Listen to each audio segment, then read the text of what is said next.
Так, приветствую вас, друзья. Маш Доллар. Сегодня 15 мая 2025 года, 16 часов 1 минута по Берлину и 17 часов 1 минута по городу Джахару. Друзья, вас всех сердечно приветствую.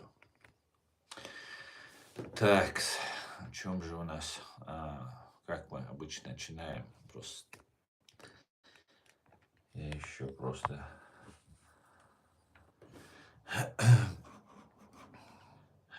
мобилизуюсь. Всем, кто находится во временно оккупированной Чеченской Республике Ичкерия, либо фашистской России, пожалуйста, заботьтесь о своей безопасности, не пишите комментарии, не ставьте лайки, не распространяйте ссылку на наш стрим. Далее, сегодняшний свой стрим я назвал «Турецкий капкан ФСБ. Запад попался, Россия ликует», вопросительный знак. Давайте об этом многом другом поговорим. А перед тем, как начать свой стрим, я бы хотел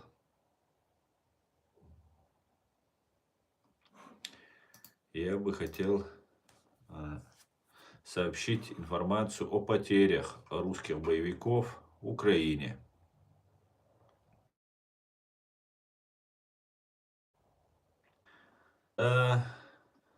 Прошедшие сутки.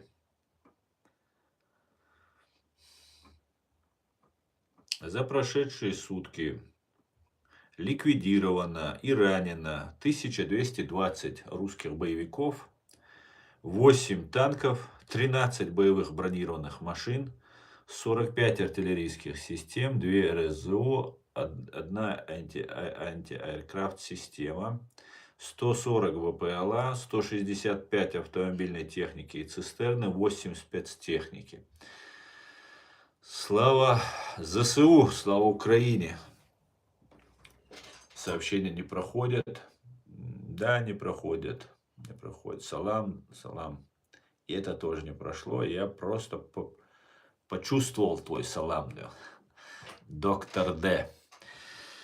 Вот такая вот ситуация, друзья. Давайте об этом и многом другом поговорим. Многом другом поговорим.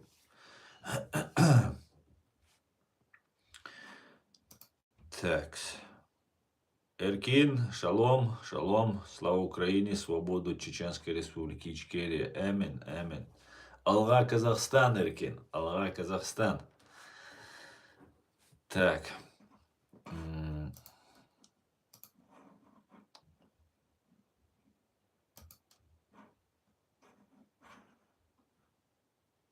Знаете, друзья, я сделал превью на YouTube свой канал, на это видео сегодняшнего стрима.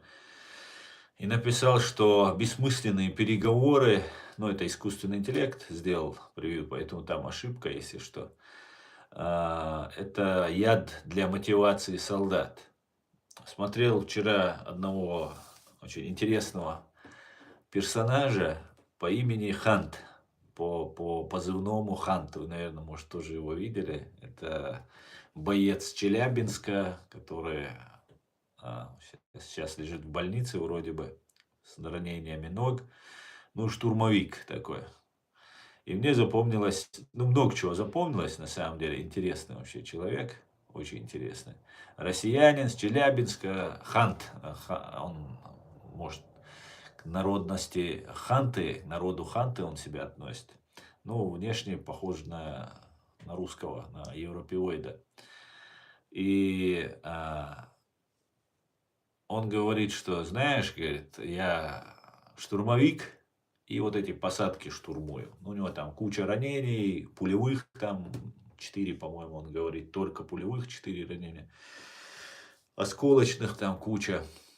И он говорит, знаешь, говорит, когда вот эти переговоры, речь о переговорах идет, у меня все просто убивает это внутри, говорит. Потому что вот за какую-то дырку, говорит, в земле, там, на посадке, где-нибудь блиндаж какой-нибудь, где сидят россиянцы, ты должен умереть сейчас.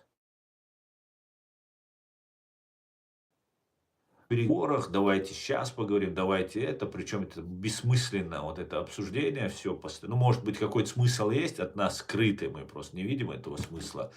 А Ханту и таким ребятам, как Хант, нужен смысл.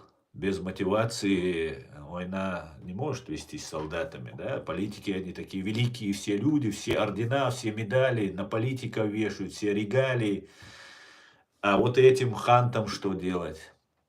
И он говорит, знаете, и вот ты за этот кусок земли, вот этот, за эту дырку в земле, мне нужно сейчас отдавать жизнь. Да пошло оно все к черту. Зачем мне это нужно, если вот это все? И это очень сильно убивает мотивацию.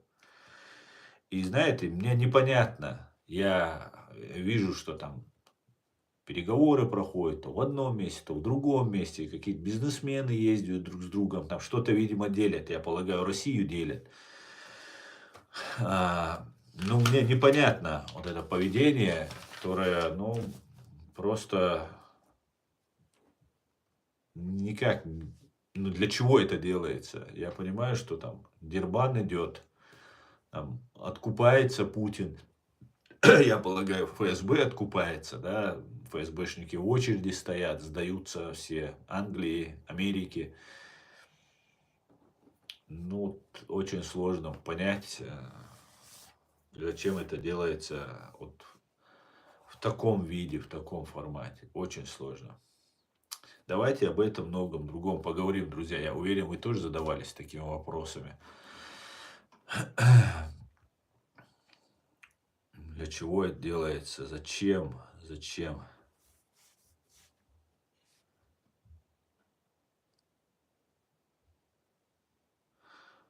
Дональд Трамп приехал в Саудовскую, Арабские Эмираты, я так полагаю, сейчас я вижу видео. Вот Дональд Трамп идет с этим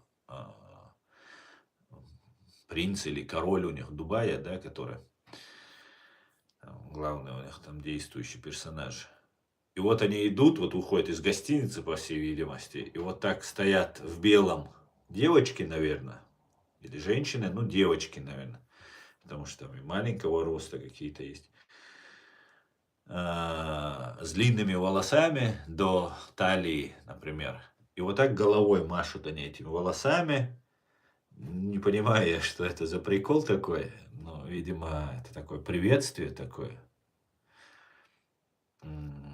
И типа, или же смотрите, вот вы против там хиджабов, волосы закрывать говорите, а вот смотрите, у нас волосы открытые. Вот так, ничего такая, что это очень странно все. Ну, Трамп вообще, конечно, гуляет. Невероятно, надо сохранить это видосик. Как-то так. Так, вчера, когда у меня был, нет, позавчера, когда был стрим, к нам заходили разные отравители. Сегодня вы здесь, отравители людей, Дион? Вы здесь или нет? Дайте знак. Дайте знак, отравители, Дион.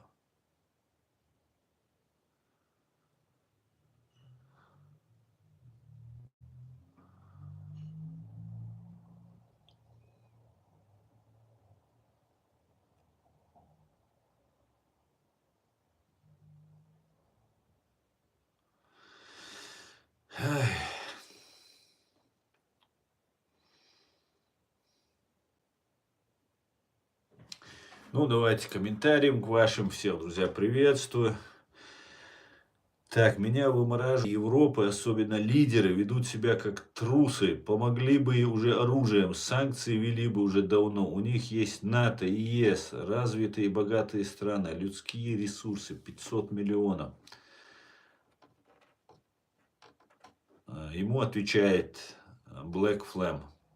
Это Эркин пишет. Ему отвечает Black Flame. Эркин, ты не думал, что вся Европа уже под Кремлем давно? Вот вам у людей мнение как складывается, да? Ну, я не думаю, что она под Кремлем, хотя часть, наверное, была и под Кремлем.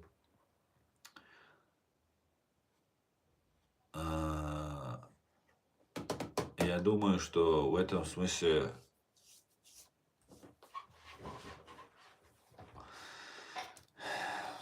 немножко по-другому все. Немножко по-другому.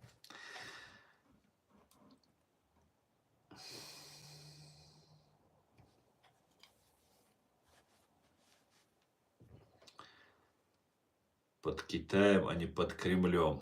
Ну нет, Европа не под Китаем, хотя, конечно же, Европа готова была бы быть и под Китаем. Главное, чтобы газ дешевый, нефть дешевая, чтобы товары были. Двуличные все, короче, да, говорит. Но политика это такое дело, да, здесь двуличие, трёличие, десятиличие, это невероятно все. Да, да, да, да, да, да, да. Двуличные все, да.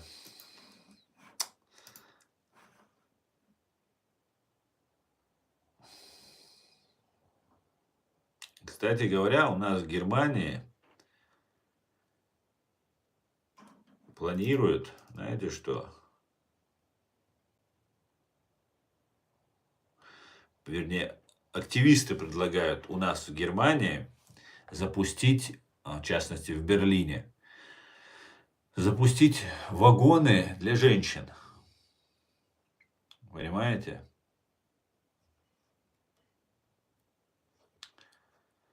Вагоны для женщин хотят запустить. Уже в некоторых странах запустили вагоны метро для женщин, потому что ночью, когда там женщины возвращаются, пьяные, не пьяные, там разные маньяки к женщинам пристают, и много бывает эксцессов неприятных, очень неприятных, преступных, варварских. И мне кажется, что как-то это не туда идет. Кто-то рассказывает, что платки носить не надо, волосы открывать надо. Уже, знаете, я вижу откровенный фашизм просто. Какое ваше собачье дело, как кто носит одежду? Платки носят или не носят эти платки? Я просто не понимаю. Тогда нужно и монашки, чтобы снимали платки с головы. Не так ли? Нужно, чтобы монашки не появлялись в публичных местах. Да, лицо закрывать, допустим, для безопасности, это нехорошо. А остальное зачем? Зачем это нужно? А вот видите, какая проблема у женщин? Ну вот у нас современный мир, и нам нужно исходить из того, что все равны. И вот мы приходим к такому случаю, что нужно женщинам отдельные вагоны. Представьте себе.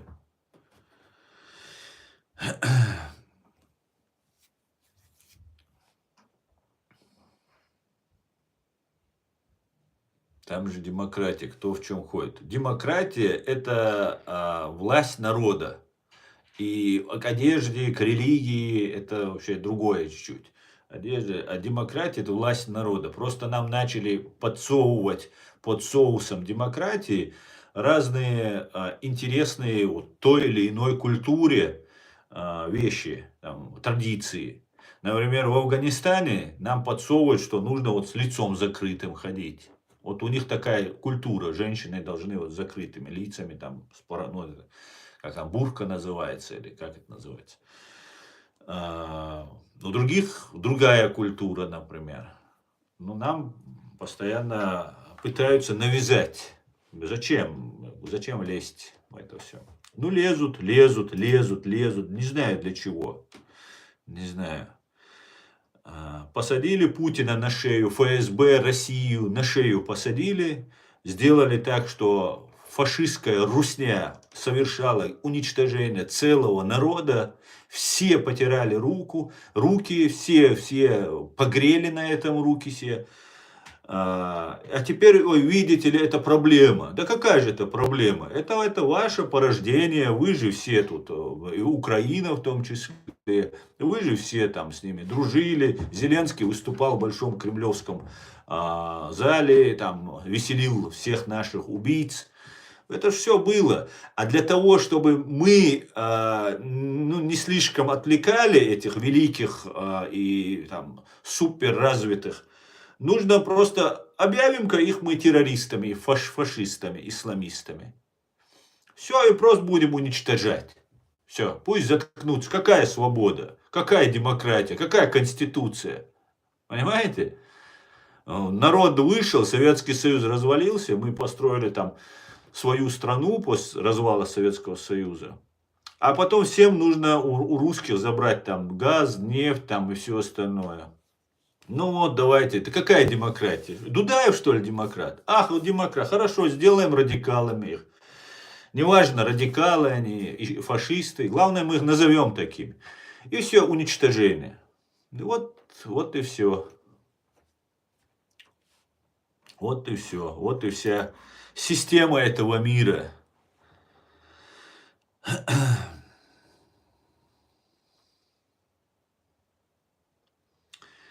Так, давайте дальше.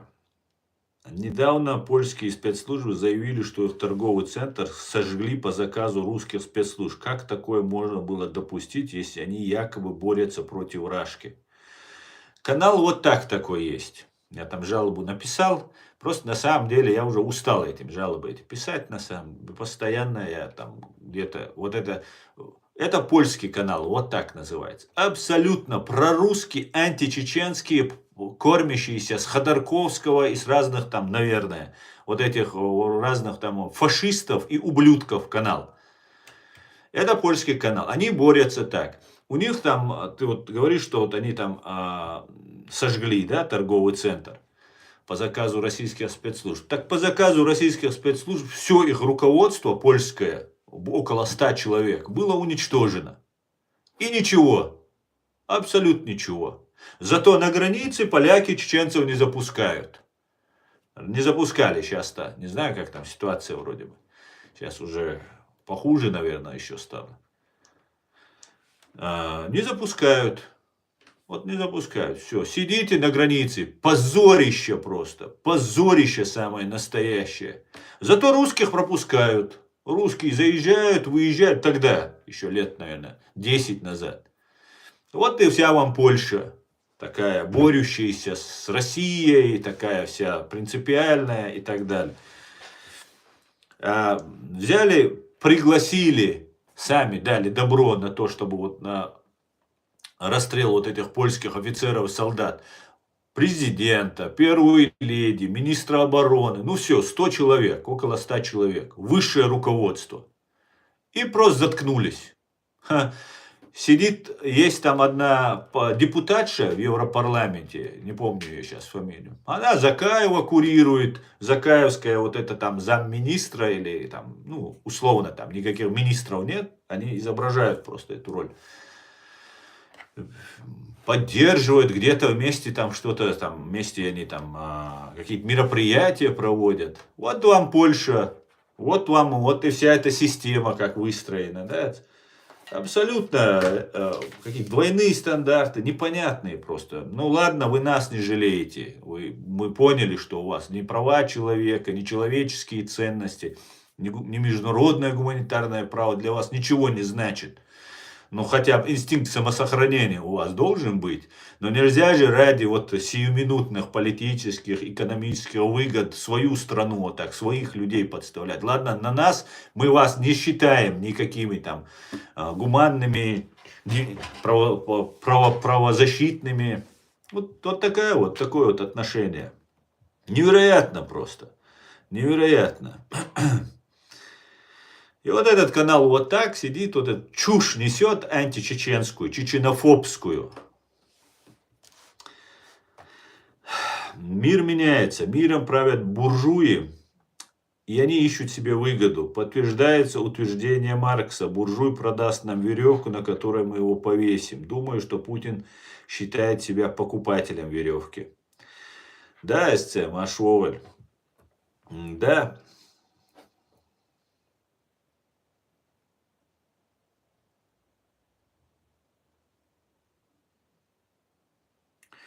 Асан, никаб это не ислам, а традиции бедуинов. Да, совершенно верно. Совершенно верно.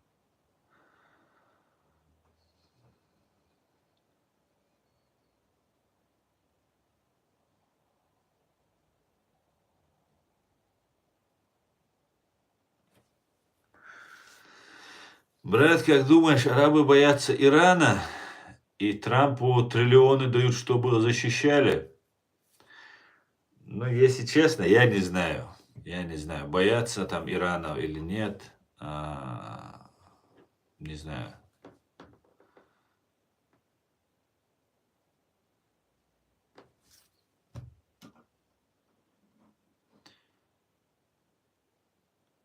Салам алейкум, алейкум салам, Настя. Машиоль.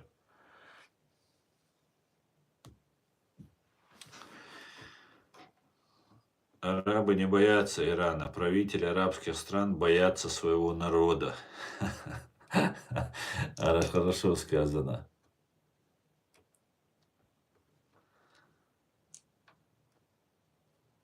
Да не купили русские все Black Flag. Многих купили, многих запугали, но не всех.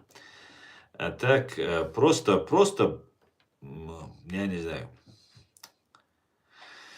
Ладно, пойдемте дальше. Адидас, Инфинус, приветствую всех, валейкум.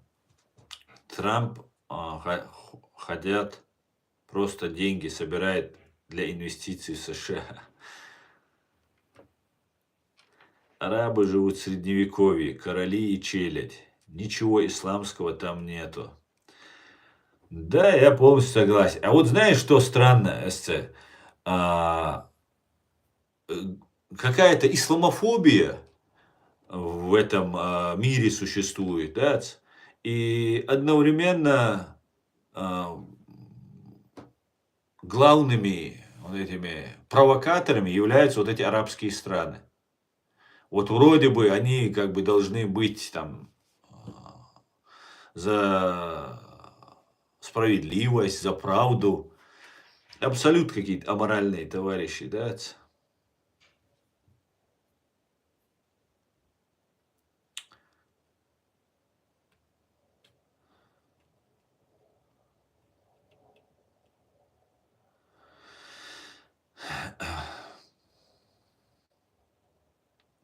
Потому что русские поставили везде своих людей, как и в Украине.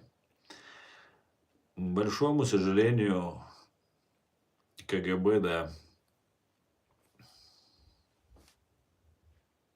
миром правят пороки. Да, кот Кискин.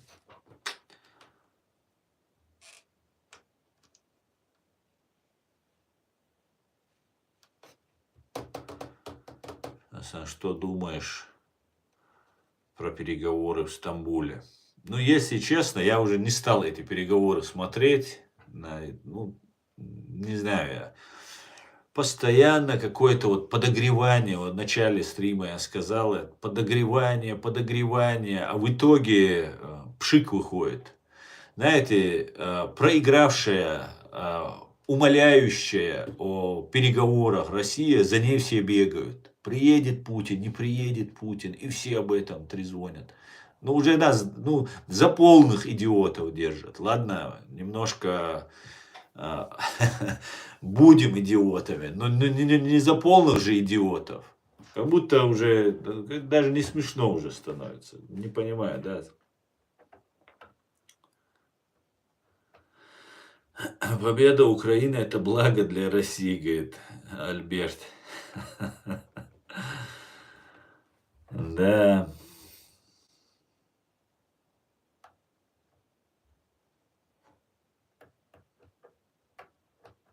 О, Израиль поддерживает Ешуа. Вот, сухадеда ук, сухавари да ук. Вот, что он за... Вот, да. Троллятина, да, ладно, давайте сейчас троллятину ограничим, а то она тут начнет меня тут сейчас отвлекать опять. Я сегодня не в духе, да, чтобы меня отвлекала разная чепуха.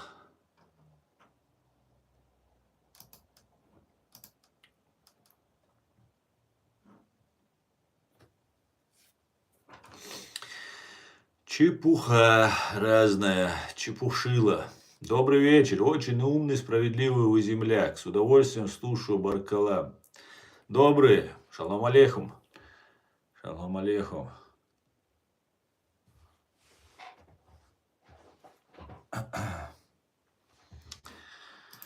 Так, что я вам хотел рассказать еще сегодня?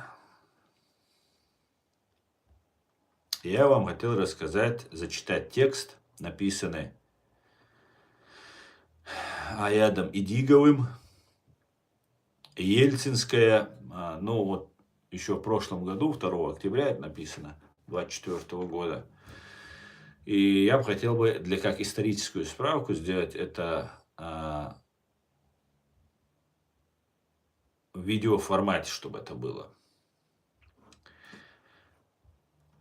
Аят Идигов. Ельцинская, берите себе столько суверенитета, сколько сможете, проглотить имперская пропаганда. Это заявление председателя Верховного Совета РСФСР Ельцин сделал 6 августа 1990 года.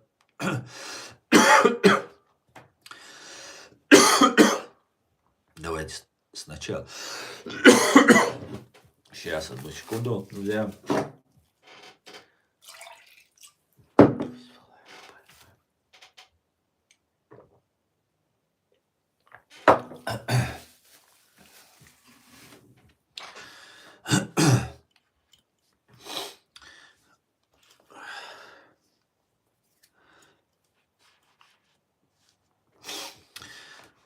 Аят Идигов. Ельцинская, берите себе столько суверенитета, сколько сможете проглотить, имперская пропаганда. Это заявление председателя Верховного Совета РСФСР Ельцин сделал 6 августа 1990 года в Уфе. По прошествии 4 месяцев, когда в апреле 1990 года Верховный Совет СССР принял 3 закона, которые уравняли статус всех 20 автономных республик СССР со статусом 15 союзных республик СССР. Заявление Ельцина в Уфе было направлено против идеи президента СССР Горбачева по изменению системы власти в стране, перестройка, гласность и демократия. На этой основе верховная власть Советского Союза уравняла статус всех республик страны. Планировалось проведение референдума о сохранении единства территории СССР и подписание 20 августа 1991 года всеми равными республиками договора об образовании нового Союза Советских Суверенных Республик. Будущему новому договору и 3 апрельским законам СССР власть Верховного Совета РСФСР во главе с Борисом Ельциным противопоставила декларацию Верховного Совета РСФСР от 12 июня 1990 года, которая не признавала уравнивание статуса автономных республик с союзными республиками СССР, каковой была и сама Республика РСФСР. Стало понятно, что власть Советской империи запредельно расшатывается. В такой ситуации чеченский народ проводит ОСЧН, Общенациональный съезд чеченского народа, 23-25 ноября 1990 года, который принял декларацию о создании своего суверенного и независимого государства. Это был традиционный референдум чеченского народа. Почти все новые республики и их народы, получившие статус союзных республик в рамках 3 апрельских законов СССР, стали подвергаться давлению со стороны существующих имперских сил СССР, препятствуя реализации горбачевских нововведений. В числе тех, кто не поддавался давлению, был и чеченский народ. 27 октября 1991 года в Чеченской Республике прошли выборы новой власти, президента и парламента под международным наблюдением из 32 стран мира. Была принята и вся атрибутика суверенного государства. Власть СССР не препятствовала тому, понимая, что выход из состава страны для любой территории и республики с точки зрения международного права невозможен без согласия власти страны. В том же в 1991 году президент СССР Горбачев признал 3 балтийские республики – Литва, Латвия и Эстония – независимыми государствами. В эту ситуацию вмешались имперцы из ближайшего окружения самого президента Горбачева, которые его отсутствие в Москве устроили путч ГК ГКЧП 18 августа по 21 августа 1991 года. И в итоге сорвали подписание нового союзного договора. Однако к концу второго дня путча стало очевидно, что его не поддерживает восставший народ, и затея ГКЧП оказалась обреченной.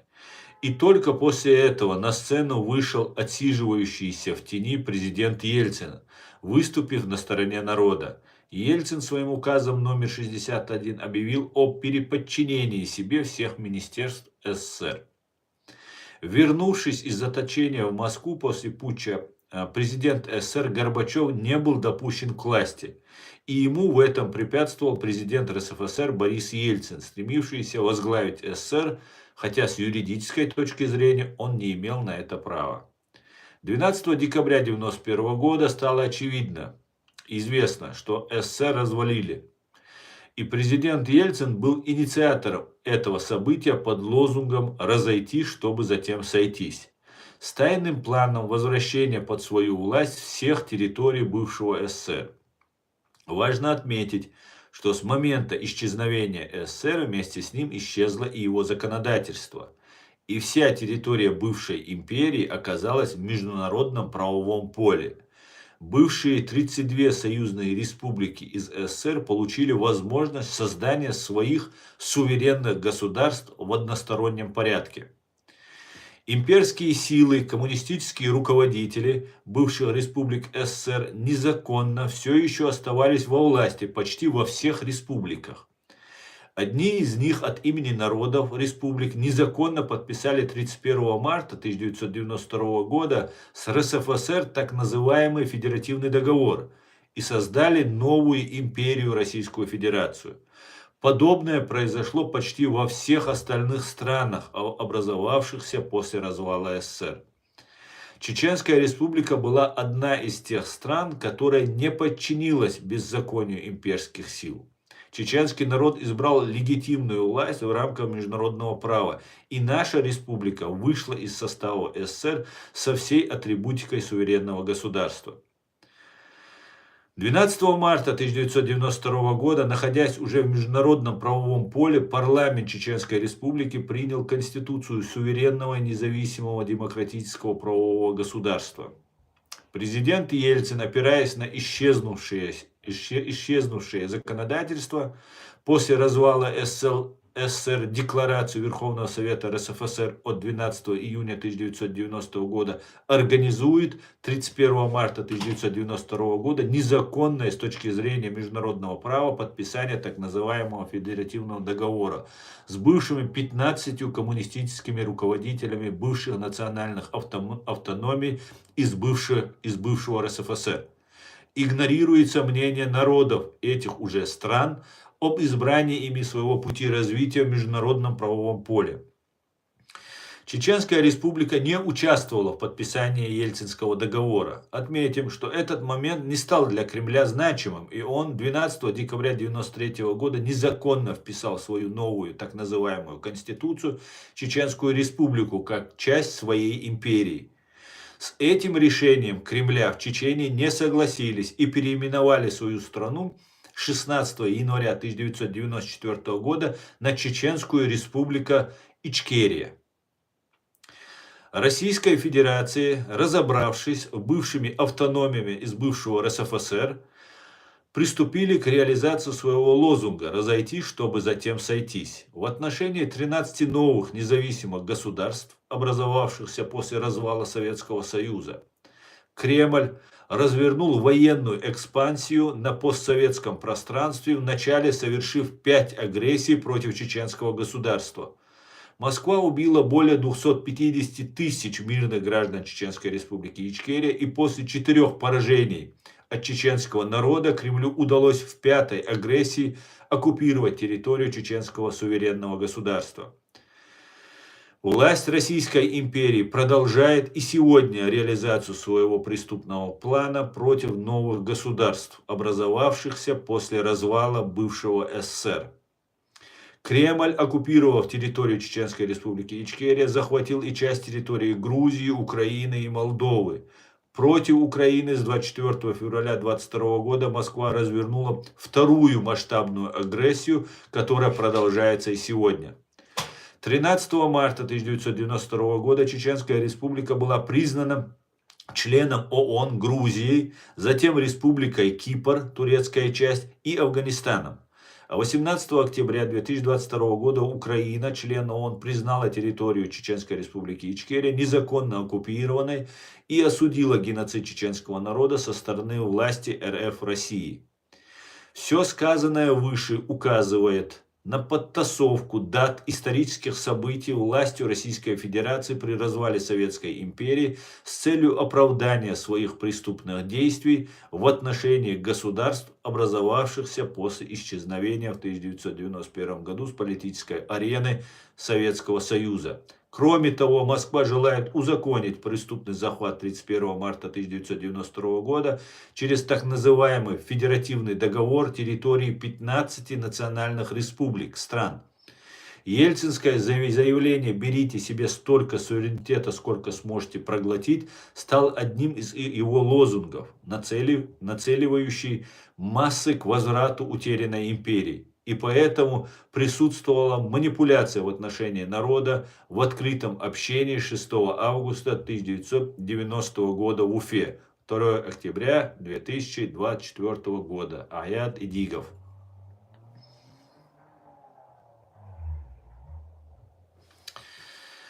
Так, давайте почитаем ваш комментарий, друзья. Это очень важный документ, потому что много спекуляций идет. Некоторые чеченцы, я как сам человек, который постоянно пытался понять природу происходящего, видел, что вот очень важна вот эта вся информация, и она разоблачает вот эту ФСБшную российскую ложь, которую они нам навязывают, что мы какие-то там мятежники, сепаратисты там и так далее, и так далее. Советский Союз перестал существовать, и мы, как и все, объявили свою государственность, свою свободу и независимость.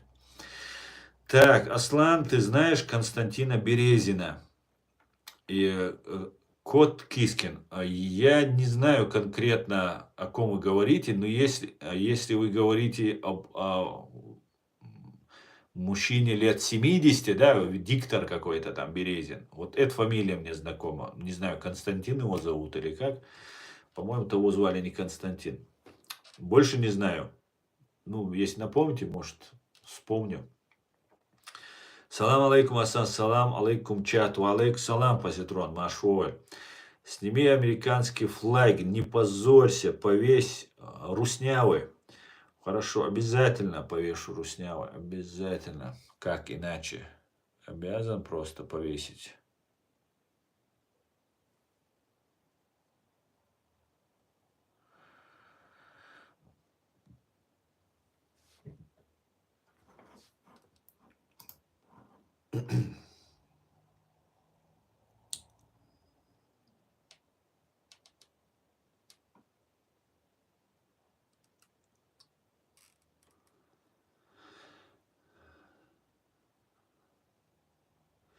Трамп встретился с временным президентом. Как такое возможно? Временный президент. Временный, который власть захватил, он временный президент Сирии. Абсолютно не импонирует мне этот деятель, исходя из его прошлой жизни, да, абсолютно не импонирует. Хотя я рад тому, что война закончилась и Башар Асад бежал, вернее, был вывезен Россией и так далее.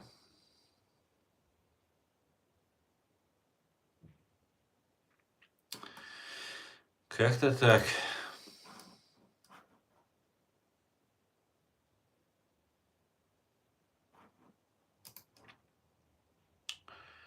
Зеленский тоже не приедет в Стамбул. Делегацию Украины на переговорах с РФ возглавит министр обороны Рустам Умеров. Классно. Прекрасно они знали, что Путин не приедет. Прекрасно они знали, что и Зеленский туда не поедет. И все равно вот эти все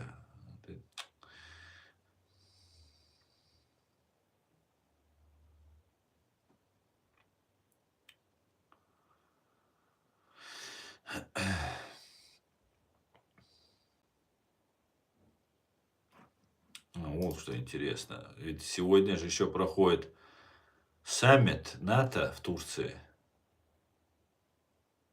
Сегодня мир сталкивается с другими угрозами, чем мы в 1949 году. И наши потребности в оборонных расходах должны отражать это госсекретарь Рубио встретился с генсеком НАТО Рютте на встречу министра иностранных дел НАТО в Турции. В преддверии НАТО саммит мы просим наших союзников тратить так, чтобы они были готовы противостоять любой угрозе и выполнить наши обязательства по коллективной обороне.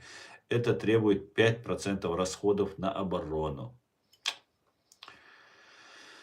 Вот такие вот дела. Кстати, сегодня день вышиванки. А я только сейчас узнал. Лучшей местью является огромный успех. Фрэнк Синатра. Так что вот такие вот дела, друзья.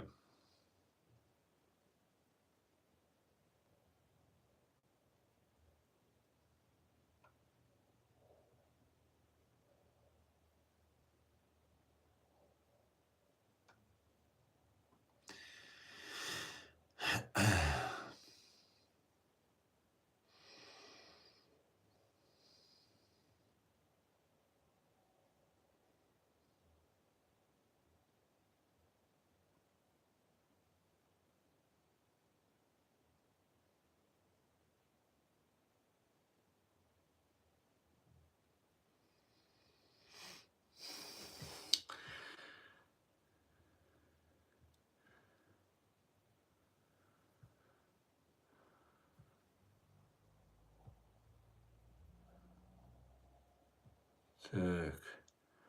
Грумпирами. Почему вы убрали флаг Израиля? Рядом с ичкерийским он должен стоять, а не американский.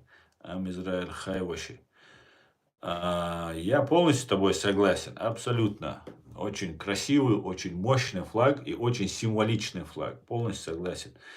Но я его повесил, потому что ФСБ и ГРУ, Русня, начинала провокацию против евреев. И поэтому я его вывесил. Реакцию ты видел, наверное. Пока Израиль Ичкерию не признал, как ты знаешь, и они не вывешивают пока евреи наш ичкерийский флаг. Поэтому я пока решил его убрать. Как только Израиль наш признает, обязательно вывешу.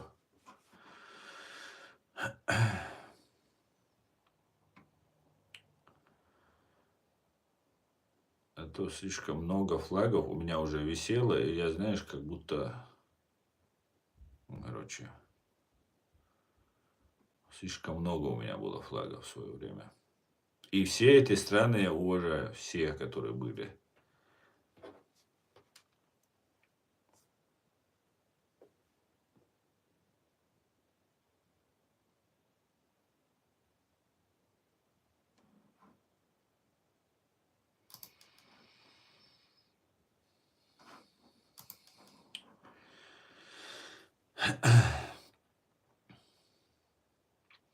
Асан, на мой взгляд, у тебя объективная экспертиза, в отличие от российских оппозиционеров и украинских патриотов. Спасибо, позитрон.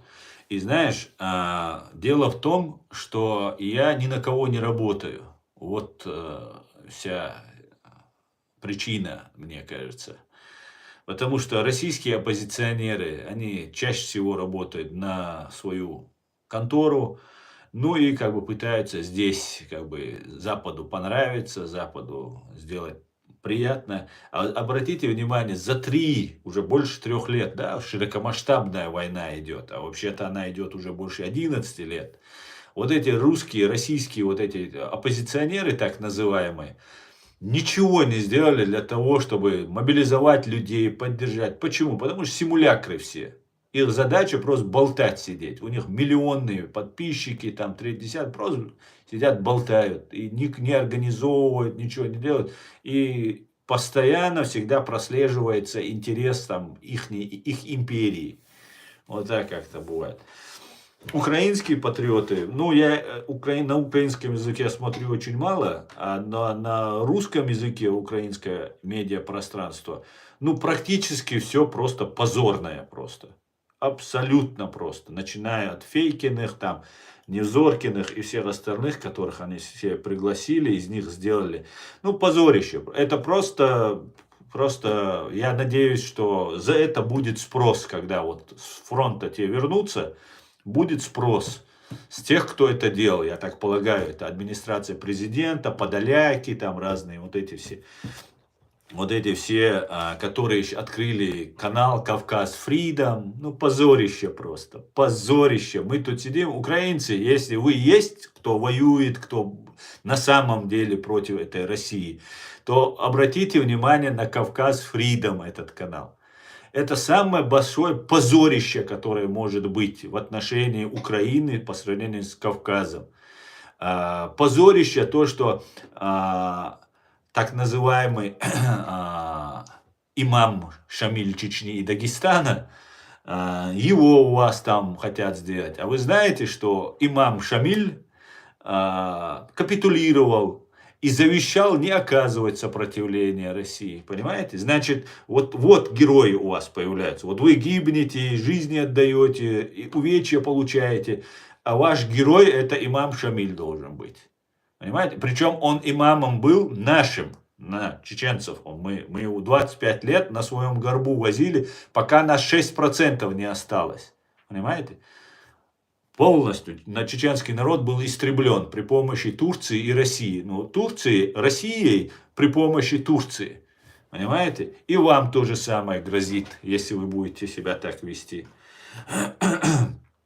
Поэтому я могу себе позволить быть объективным. Я могу критику сделать и Запада, и Украины, и, конечно же, и Ичкерии.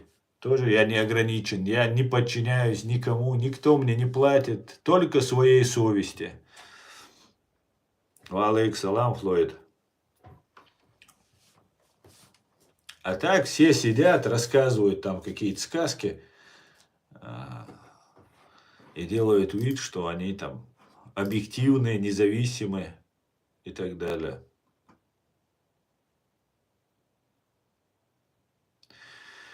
Везде сейчас распространяется фотография, подписывает договор между Масхадовым и Ельциным, и сзади стоит Удугов, и Рыбкин, и Закаев.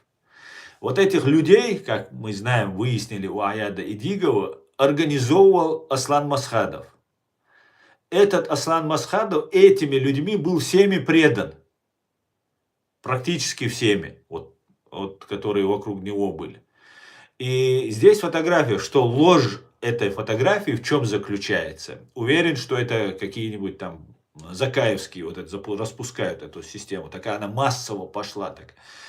И подписывает Ельцин Масхадов. И внизу написано, что 3 года спустя Чечня была разрушена. Понимаете? Вот в чем ложь.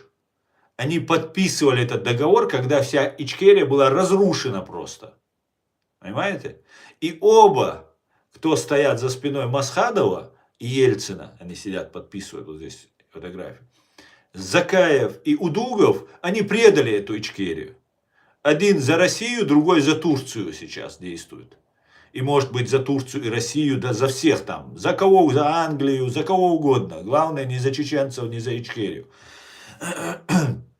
А Масхадов был убит. Масхадов был убит. Причем Масхадов очень говорил об этих товарищах. По крайней мере, про Закаева я слышал, про Удугова не помню.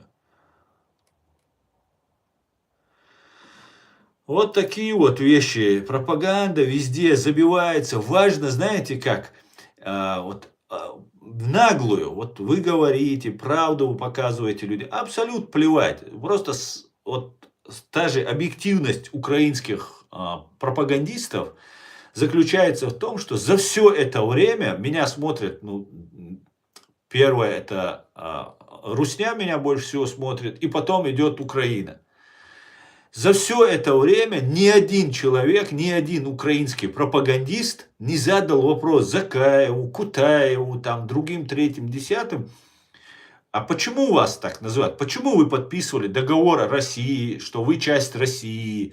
Почему вот Арцуева Аслана пытались вербовать?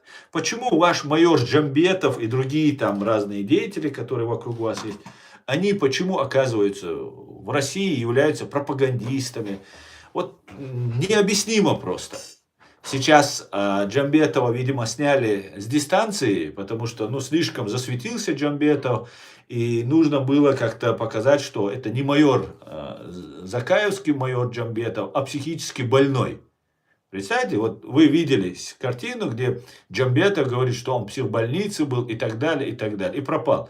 Зачем ему было говорить, что он был в психбольнице? Просто и пропасть можно, просто исчезнуть. А нет, нужно показать, что он был в психбольнице. И вот таким образом, просто, ну вот, оказался рядом с Закаевым психбольной человек, просто не раскусил шизофреника Закаев. Вот так это делается. Понимаете? Это все, это один спектакль, который они играют, на мой взгляд. На мой взгляд, это один спектакль. Закаев открывает Джохара Дудаева табличку какую-то, там украинцы открывают, ну там Закаев собирает всех добровольцев, которые там есть, собирает, и потом показывает Патрушев. Сколько этих табличек открыто, сколько мемориалов открыто. И никогда Патрушев об этом не говорил. И тут Патрушев заявляет, для чего это делается? Все, кто следит за Патрушевым, особенно это спецслужбы, это на них рассчитано. Вот Патрушев заявил, что вот, оказывается, открывает мемориальную там доску Джохару Дудаеву. А мы это все знаем прекрасно, понимаете? Мы это все видим, знаем. Ну, нам делают вид, что вот в наглую свою вот ложь, свою пропаганду просовывают, пытаются. Невероятно просто. Невероятно.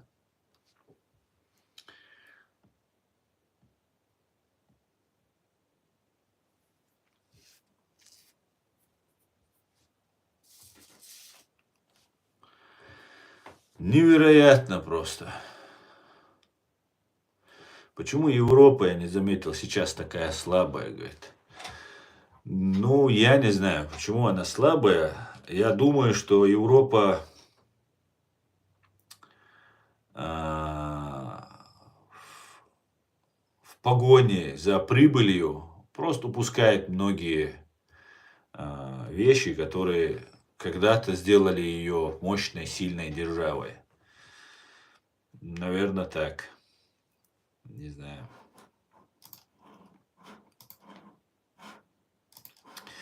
За все это время я удивляюсь просто. Ни один украинец не задал вопрос. Почему у Гордона сидят, разговаривают? Украинцы, это же, ладно, на нас, с нами, нам геноцид совершили. Но это в вас плюют.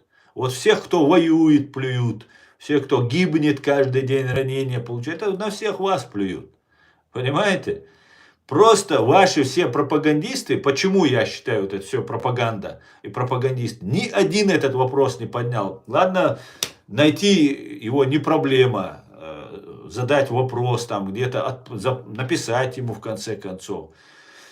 Там где-то в Украине бывает, его там такие какие-то там люди есть. Ноль просто, ноль. Невероятно просто, невероятно. И Украина думает, украинцы думают, вот если они воюют, то все им обязаны, все должны, вы нам должны помогать, вы нам должны оружие, вы нам должны... А за что вам украинцы давать? Вы за 2-3 года, за 3 года, то, что я вам рассказываю, вы задали один вопрос, то, что нам нужно. И это и вам тоже нужно. Не задали. Понимаете? Ваше отношение к нашей проблеме. Сколько у вас там украинцев живет, до сих пор живет в Украине? Ни один не собрался, не спрашивал, кто это такой вообще? Почему вот люди сидят, рассказывают? Мы что, просто так это говорим, что ли? Понимаете? Просто невероятно. Просто невероятно. Но зато все должны Украине помочь, все должны справедливость в отношении Украины придерживаться. А Украине все равно. Подоляки там разные, другие там сидят, пропагандой занимаются. И обогащаются. Если бы это было бы бесплатно, было бы понятно еще как-то, можно было бы подумать, понять. Так.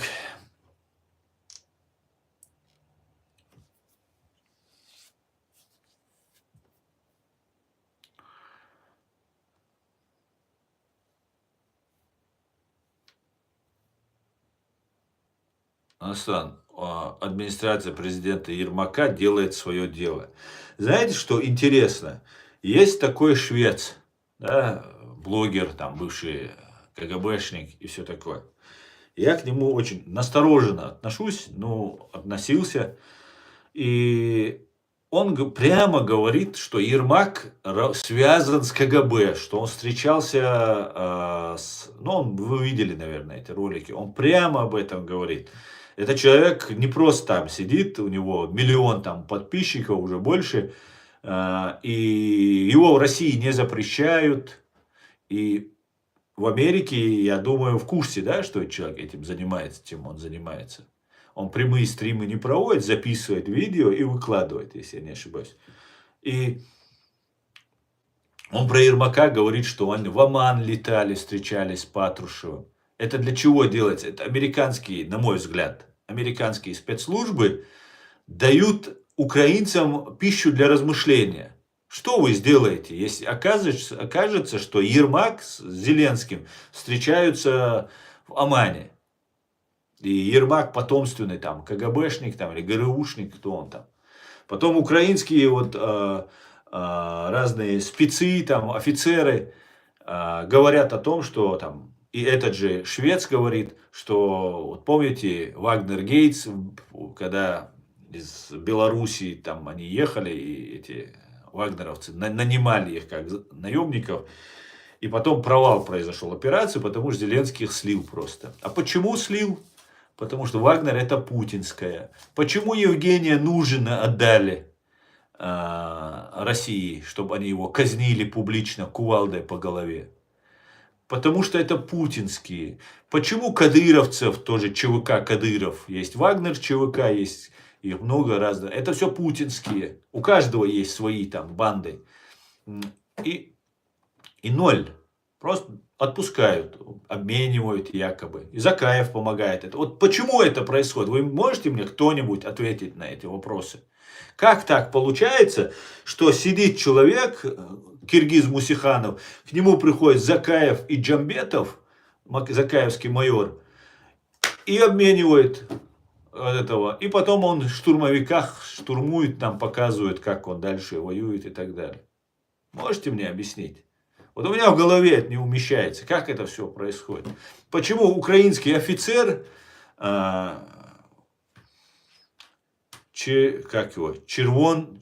Червинский, говорит, что Ермак его работает на русню?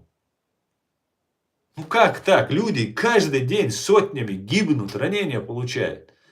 Как это так возможно, что украинский офицер говорит, это американский, предположим, американский спецслужбист швец говорит то же самое. И никакой реакции. Непонятно. А американцы не могут Ермака свергать. Это украинцы должны все делать. Украинцы, только внутри Украины, украинцы только могут порядок наводить. Ну, а американцы делают, работают с тем, с кем работают. Ну, вот есть Ермак, будь с Ермаком. Есть там Подоляк, будь с Подоляком. Ну, Подоляк он никто, но все равно пропаганду мощно развернул. Закаева, Подоляк. Кирилл Буданов прекрасно знает, кто такой Закаев. Он его какую-то самодельную, можете представить, просто, это просто фарс, это просто абсурд. Самодельную медальку какую-то, честь нации, Закаев заказывает, делает, передает через Кирилла Буданова. Кирилл Буданов награждает ее Зеленского. Позорище просто. Позорище. Этому ГУР позорище. Этому Буданову позорище. Понимаете? Вот о чем ситуация.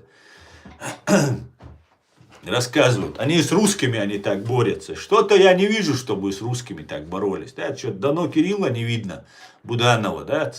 Видимо, какая-то причина, видимо, может. На задании сейчас. Вот как-то так, да. Очень странные вещи происходят. Очень странные вещи происходят. А люди гибнут каждый день. Ну а что тогда? Вот почему не договориться бы? Да? Украинцы в одном окопе сидят, русские в другом окопе. А почему бы украинцам не встать, кто воюет? подойти, как Ермак с Патрушевым, там, с Зеленским встретились в Омане. Ну, сесть, давай, ты в меня не стреляй, я в тебя не буду. Чем мы с тобой будем друг друга убивать? Почему тогда? Это тогда он предатель украинец, тогда он враг, тогда изменник Родины и так далее. А то, что Кирилл Буданов абсолютно стопроцентно, мы уже факты приводим, доказать наш президиум правительства приводит доказательства, факты связи Закаева с российскими спецслужбами. И все равно для Кирилла Буданова это устраивает. Вот.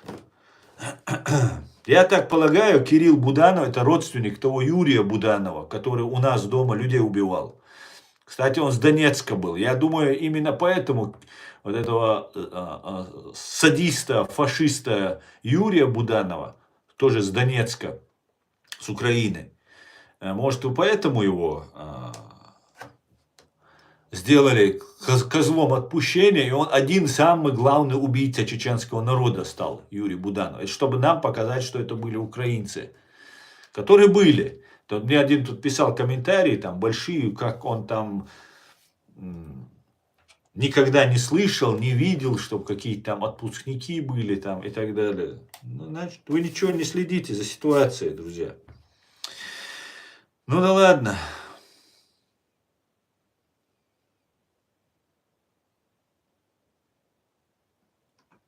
Ладно.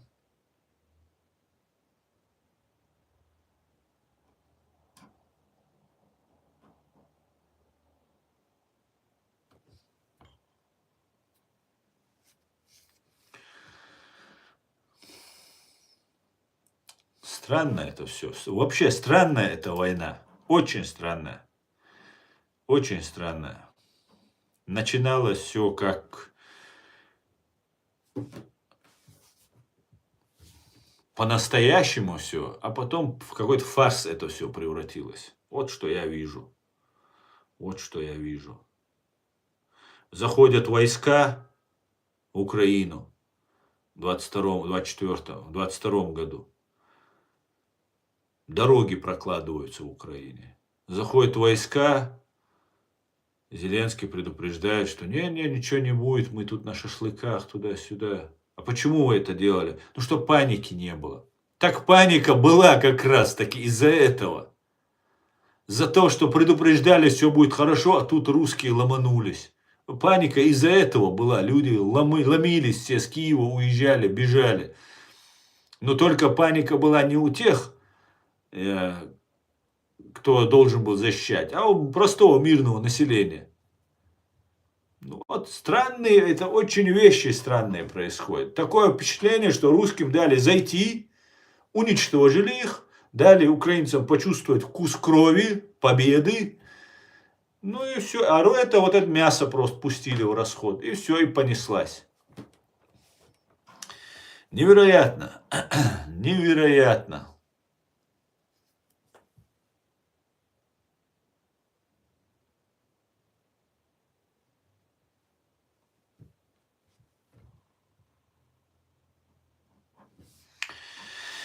Невероятно.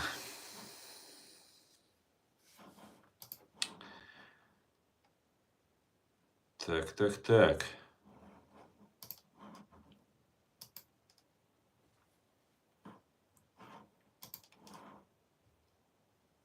И вот эти переговоры, которые сейчас идут. Они же мотивацию убивают, реально убивают. За что украинцы воюют? Они же тоже простые солдаты, простые офицеры, которые в окопах находятся. Они же какие-то идеи людьми движут. Вот. Ну, берут и убивают это все. Путин, из Путина делается какая-то фигура с Путиным. Да, приезжай, Владимир Владимирович.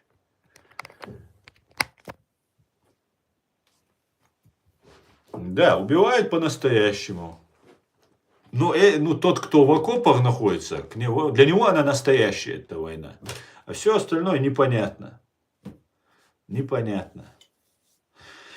Видимо, не могут справиться с этой пятой колонной в Украине. Видимо, они так себя показывают, что вот мы боремся по-настоящему против России там и так далее. Наверное, с этим связано. Не знаю.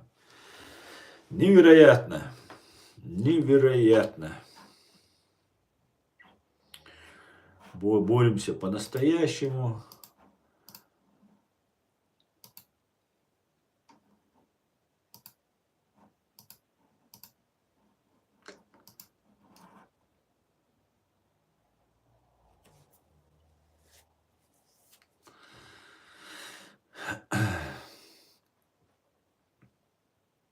Да. Очень жаль, конечно, что это так.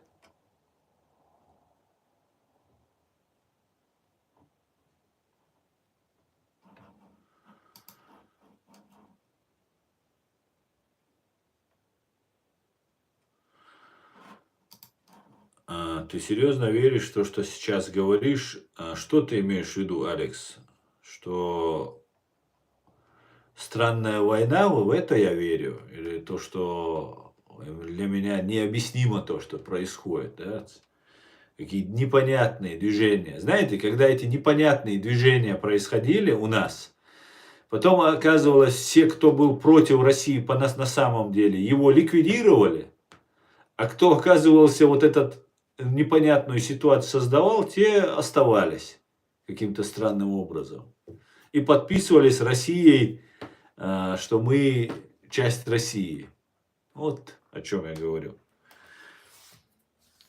Я считаю, Зеленский, ну, мы все понимаем, что Зеленский это актер, который вообще не из политики. Абсолютно он не в политике. Человек был до этого. Его берут, назначают на такую должность, его выдвигают. Сперва мы же понимаем, что это не просто так все произошло, правильно? Мы же объективные, мы же честные, да, друг с другом. И давайте честно себе зададим вопрос. Человек, актер комического жанра, которого выводят сперва в фильме, поднимают, и так любимец он был. Он, 95-й квартал, был любимцем, его там всем нравилось, всем, ну, позитив создает, правильно, человек? Он вас веселит, и он и русских веселил, и украинцев веселил, всех веселил. И потом вы снимаетесь в фильме, где вы всю вот эту коррупционную систему уничтожаете. А все украинцы знают, что коррупция это уже бич Украины, просто достал Украину. И таким образом завоевывать сердца. Потом он говорит, что я прекращу войну с Россией. Все, я стану перед Путиным на колени, только не трогай Украину там и так далее. И таким образом он Порошенко нейтрализует, да, побеждает его таким образом. Порошенко вроде такой мужчина, такой будет с Россией жестко говорить, а этот готов с ними договариваться. А что людям нужно? Людям нужно, чтобы войны не было, чтобы их не бомбили. Ну все, избирают его. Избирают. Ну да, Зеленский не начинал эту войну. Вот он оказывается в этой ситуации. И вот представьте себе, у вас только ваш коллектив это 95-й квартал. Понимаете? У вас нету политиков, экономистов и так далее. Значит, вы слушаете свои спецслужбы, своих политиков, своих интеллектуалов, например, вы прислушиваетесь и следуете их совету. Вот вы оказываетесь в ситуации, что вы делаете, ну, какое-то ровно противоположное тому, что вы говорили все это время. Ну ладно, Зеленский в этом не виноват, он оказался в этой системе. Но бороться-то нужно как-то против этой системы, ее нужно и коррупцию вычищать нужно, и много что нужно делать. Коррупция еще полбеды. Коррупция, да, это во время войны это страшное преступление. Это все я понимаю. Но я не понимаю только одного, как получается, что убивают людей каждый день. И одновременно с этим вот эти все события происходят. Странно, конечно. Очень странно.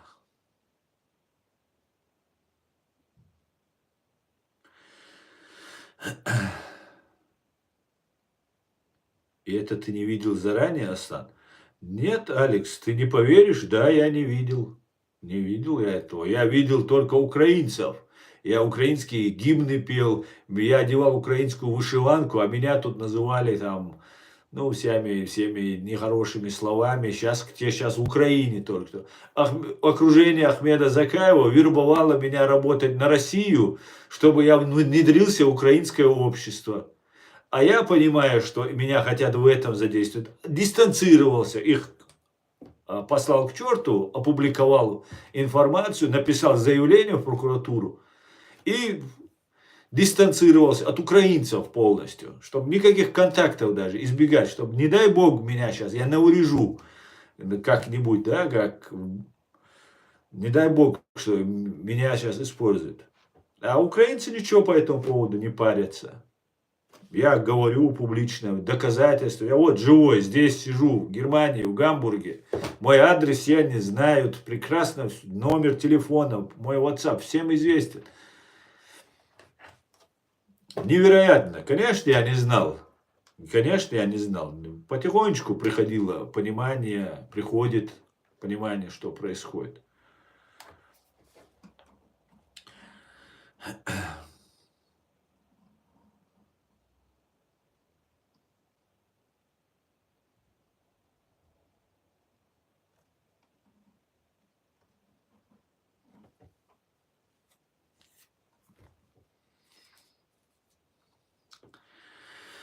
Коррупцию нужно на штыки поднять, чтобы с ней покончить. Да, не говори.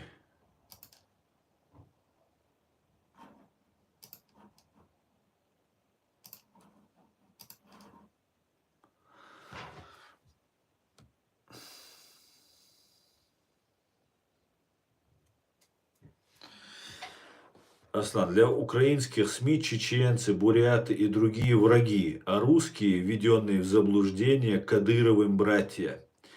К большому сожалению, именно так, да, именно так.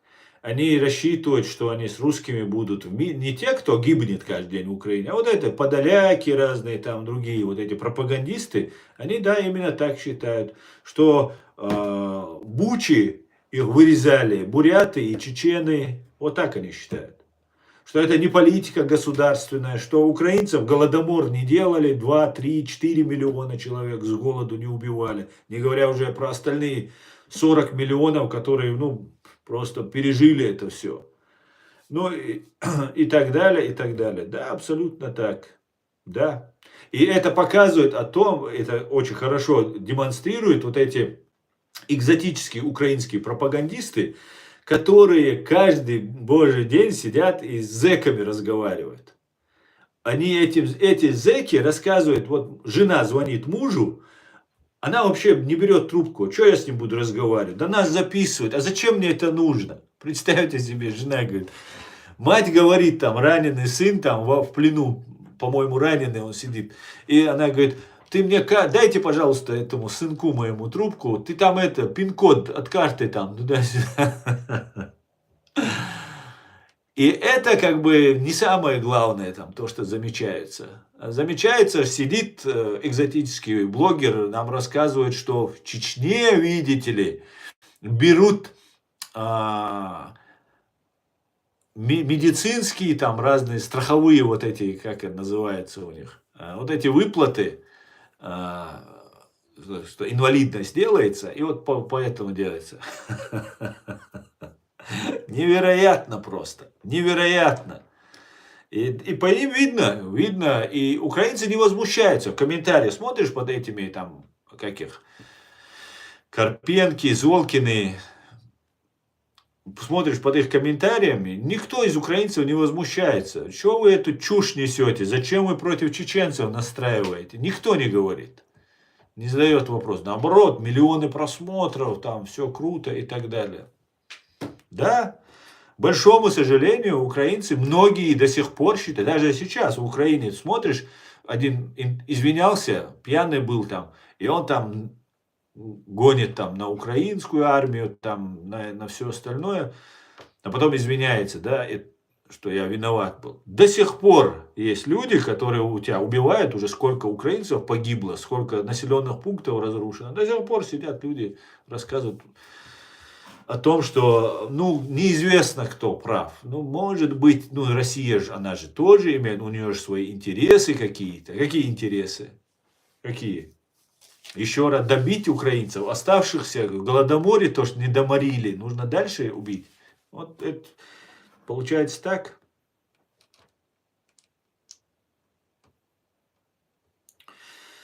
Поначалу я тоже не видела, но стала слушать украинские YouTube-каналы разные, и стало что-то видно не то, что поначалу. Да, можно, конечно, обратиться, только у меня WhatsApp, он вырубается постоянно, телефон. Ты можешь здесь написать. Аслан, просто уверен, что они спровоцируют гражданскую войну в Украине между Львовом и Киевом. Но я не думаю, что сейчас в окопах сидят из Киева, из Львова. Слава богу, есть эти люди. Если бы этих людей не было бы, я бы Украину ни разу слава Украине не сказал бы. Поэтому их уже не стравишь. Они уже побратимы там в окопах. Из Львова, из Харькова, из Киева, из русских регионов, бывших там более-менее русскоязычных регионов. Нет, уже не получится гражданскую войну. Вот то, что сделать против вот этой власти, да, вот это что-то нужно сделать. А что нужно, это украинцам решать.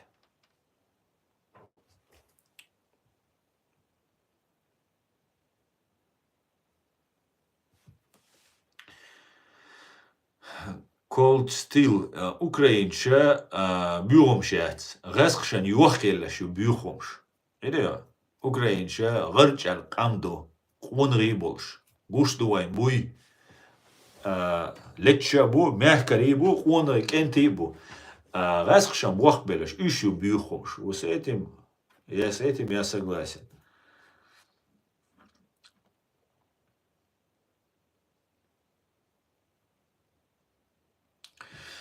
Ну, пиши тогда, знаешь, Алекс, на Facebook мне пиши, потому что я от незнакомых никакие видео, фото не открываю. Понимаешь, у меня и так телефон уже. Ты мне что-то будешь. Шабеш ишцаш была ахпал букес. Бат шабеш цаш хулила дат. Шабеш цаш хулш бат. Леч буй раскшах. Арчал кенте букеш.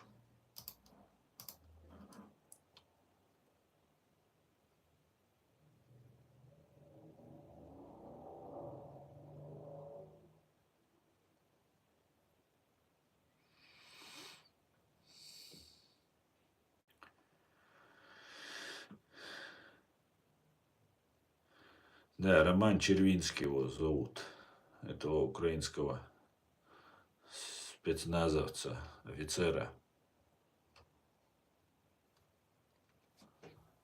Латер это одно. Им помогает, их 45 миллионов. Ну, не 45, 40 миллионов. Конечно, помогает. Если не помогали бы, вообще была бы труба дела.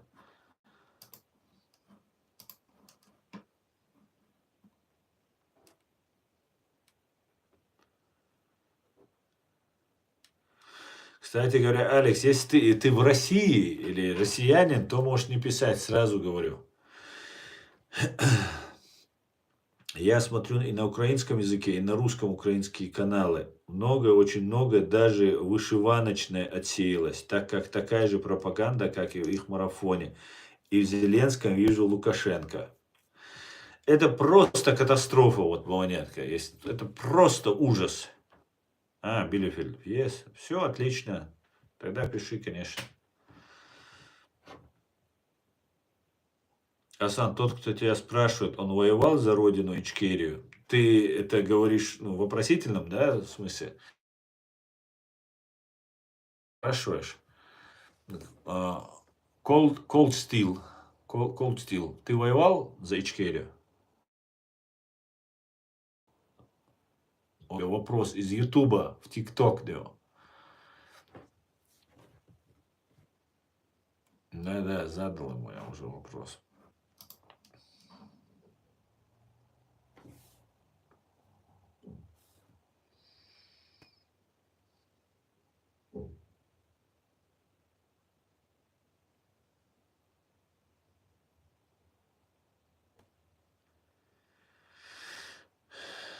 Молчит пока.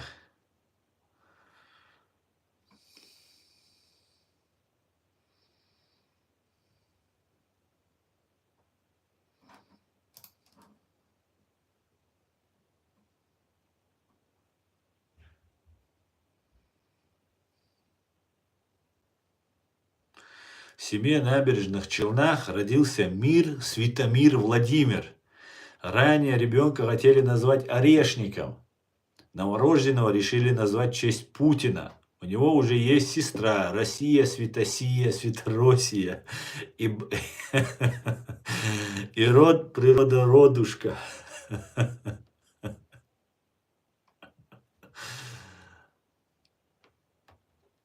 Да, весело.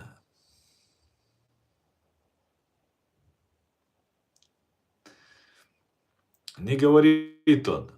Не говорит он. Воевал он за Ичкерию. Значит, не воевал, да. Хотя это и опасно, да, такие вещи говорить, да.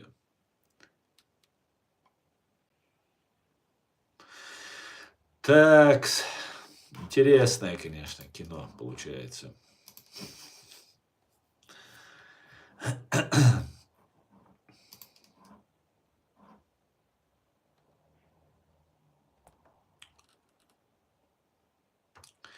Украинцы воюют 1 миллион солдат. Это 3% от всего населения. Почему это 3%? Сколько украинцев? Да? 40 миллионов. Если 1 миллион воюют, то это 2,5%. Ну там, наверное, не 40.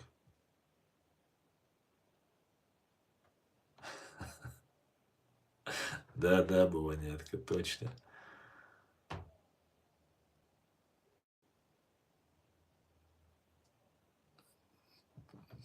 Причем здесь просто хочу, просто тебе вопрос такой, и все. Да, несколько. Значит, не воевал, правильно?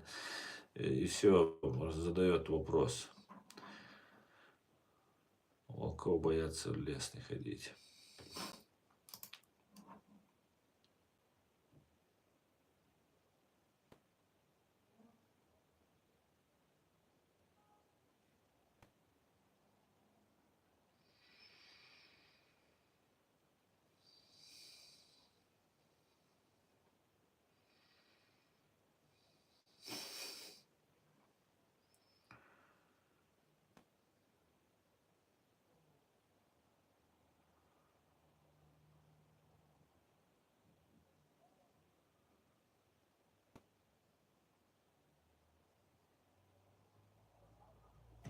Да, man izsveļ godāts.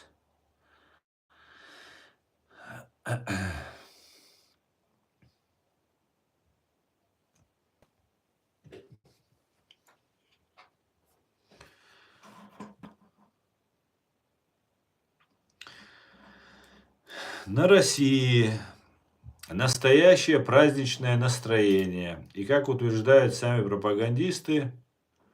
нет, это просто старая информация. Ладно.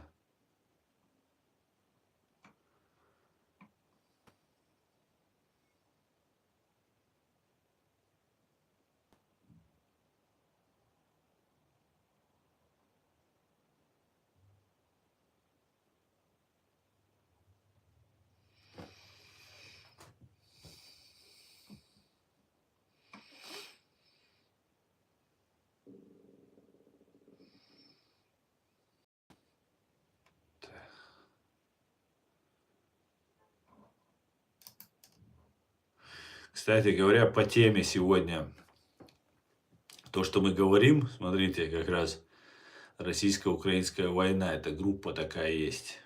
Раиса Волунянка пишет. Нет, это она перепостила. Виктория Самборская это пишет. Не знаю, кто это такая. Сегодня Зеленскому начали напоминать, чем он занимался в первые дни войны и как устроил свою жизнь в обмен на часть страны.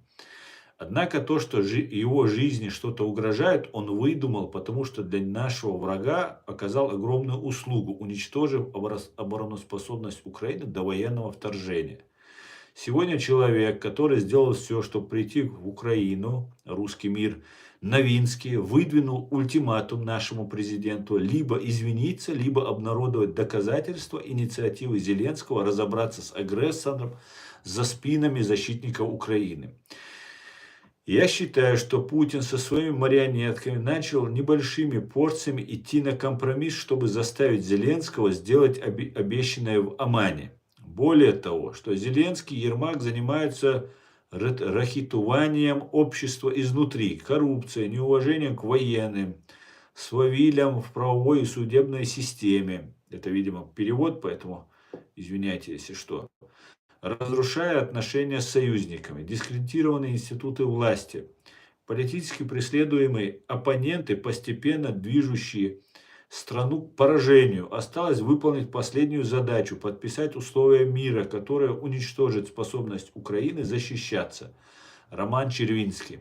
Напомню, уехавший за границу экс-депутат Новинский начал шантажировать Зеленского после последнего заявления. Новинский. Скоро я решу, как и когда буду обнародовать данные, которые мне пришлось увидеть. Я также оставлю за собой право обратиться в суд с иском к Владимиру Зеленскому для защиты чести и достоинства от грубых и ложных обвинений в мой адрес. Напомню господину Зеленскому, что в первые дни войны по его личной просьбе из сведома руководителя силовых структур и его ближайшего окружения я контактировал с рядом лиц Российской Федерации, согласовав все мои действия с президентом Украины, помогающий в организации переговорного процесса украинской и российской группы в Гомеле. Говорит, сохраню, чтобы потом вы меня не обвинили, что я это от себя говорил. Вот такие вот вещи. У меня в Facebook вы можете это найти при желании. Знаете, как-то все это очень странно. Знаете, Джохар Дудаев, который был военным человеком, как мы знаем, да, советским генералом, он сказал, что Россия нападет на Украину и что Украина и Россия на непримиримых позициях сойдутся друг с другом. Как советский генерал, военный, как военный человек, он общался и с русскими, с украинцами, и он знал характеры этих людей, оба народа, оба менталитета. И сейчас, мне кажется, как-то пытаются Украину свести на нет, что вот, да, там, вы, конечно, парни хорошие, сильные, молодцы, но давайте будете уступать. А ведь на самом деле можно же было по-другому немножко себя вести украинской власти.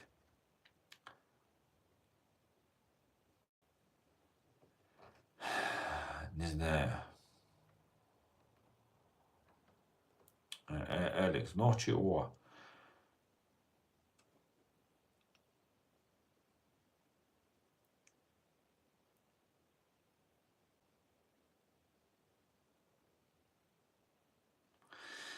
Ладно, покажи, Алекс, покажи. Можешь на WhatsApp написать. Можешь на WhatsApp написать. Noch чуваць, а noch чумата, моя зина бюсти кулдалец. Ясно, я думал, ты чеченец. Ясно. Вот такие вот дела, друзья. Ладно, сегодня какой-то у нас пессимистичный такой, не очень веселый стрим получился. Но немножко критика, она нужна. Нам нужно знать. Потому что мы не бараны, мы свободные люди, и мы должны знать правду. И если нам что-то предлагают, Нам нужно это прямо, открыто заявить. Потому что мы вот, рискуем жизнями, мы здесь отстаиваем международное право, мы отстаиваем права человека, мы отстаиваем интересы наших народов. Поэтому мы должны знать, мы имеем право это знать. И ничьими рабами, ни русскими, ни нашей власти, которая посчитает, что она может нами командовать, мы не позволим быть. На этом свой стрим я сегодняшний заканчиваю. Всем спасибо. Все будет Ичкерия. Слава Украине. God bless America. Am Israel. Хай Viva, Viva Грузия. Адикюэль Машоль. Живе Беларусь. Всего хорошего, друзья. Адикюэль Машоль. До свидания.